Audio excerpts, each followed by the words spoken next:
The sky was heavy with gray clouds that morning, casting long shadows across the schoolyard. The kind of day where even laughter feels muted, where the air carries a weight that most ignore, but not Valentina Shevchenko. She felt it deep inside. It wasn't the weather pressing down on her heart. It was something heavier. Something that had followed her for months. Valentina sat alone on the wooden bench near the basketball court, her backpack clutched tight to her chest, her eyes fixed on the cracks in the pavement. Children ran past her, chasing after each other with shrieks of joy, their sneakers squeaking against the wet ground. To them, the day was ordinary. But for Valentina, ordinary no longer existed. Every step she took on campus came with the dread of what was waiting for her. You see, Valentina wasn't weak. She wasn't fragile. She wasn't the shy girl everyone thought she was. In truth, she was stronger than even she realized. At home, her life was disciplined, structured, filled with early mornings of martial arts practice before dawn. Her mother had raised her on principles of respect, patience, and resilience. The greatest battles, her mother always told her, are the ones fought inside, between your anger and your peace. But at school, none of that seemed to matter. All they saw was a girl who kept to herself. A girl who rarely spoke. A girl who walked with her head slightly lowered, as though trying to disappear into the crowd. And to the bullies, that made her the perfect target. The bullies. There were 4 of them, 3 boys and 1 girl. Together, they formed a cruel little pack, feeding off one another's laughter and daring one another to push the limits of meanness. Jason, the tallest, was their leader. Loud, brash, always desperate for attention. He came from a broken home, but instead of finding healing, he found control in making others feel small. Mark, his shadow, was less confident, but laughed the loudest whenever Jason humiliated someone. He was the kind who bullied not out of cruelty but out of fear of being the next target. Ryan, the smallest, was the troublemaker. What he lacked in size, he made up for with a sharp tongue, always ready with a cutting insult. And then there was Amber, a girl with a cruel smirk who often instigated the torment with whispers and rumors. She enjoyed watching others squirm under her words. To them, Valentina was entertainment. It started small, books knocked off her desk, whispered insults as she passed by, mocking the way she spoke. But as weeks turned into months, it became relentless. Rumors about her family spread. Lunch trays accidentally spilled on her. Lockers slammed shut just as she tried to reach inside. Valentina endured it all with silence. Her classmates noticed but looked away. Nobody wanted to risk becoming the next victim. And she wouldn't just fight back. She would outsmart them.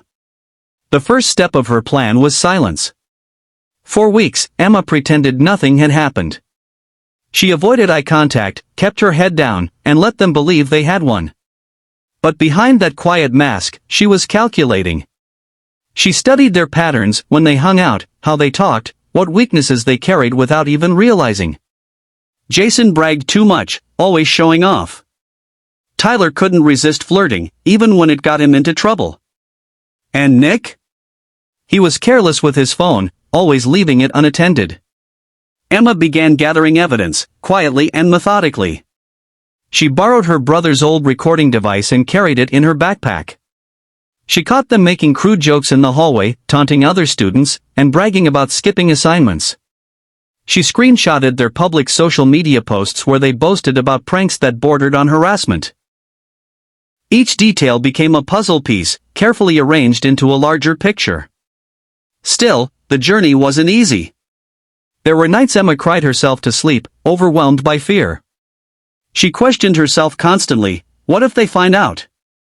What if they turn everyone against me? At times, she wanted to give up, but the memory of that locker room of being cornered, powerless, and mocked fueled her resolve.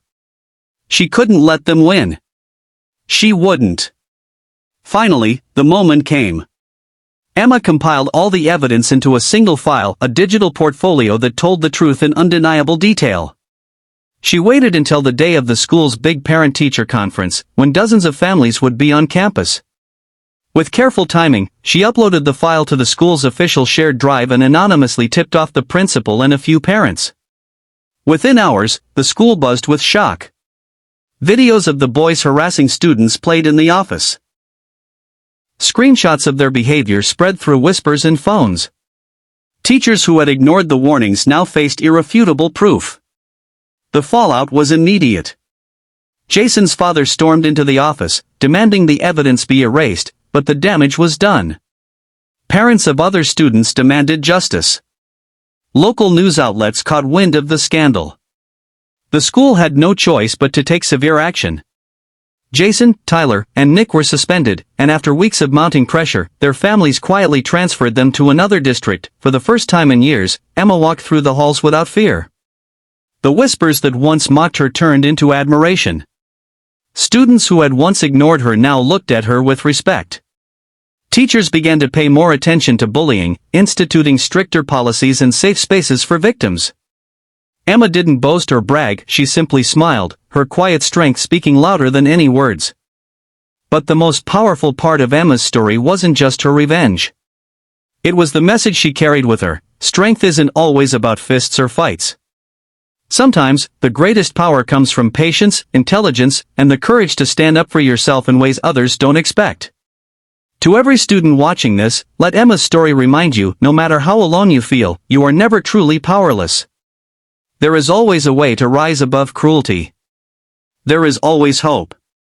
Folded hands. If you found this story powerful, share your thoughts in the comments below.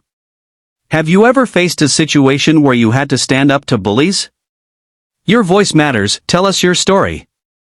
Speech balloon, and don't forget, hit that like button, subscribe to Be Kind Always, and turn on notifications so you never miss more inspiring stories like this one. Remember, kindness is strength, and together we can make the world a better place.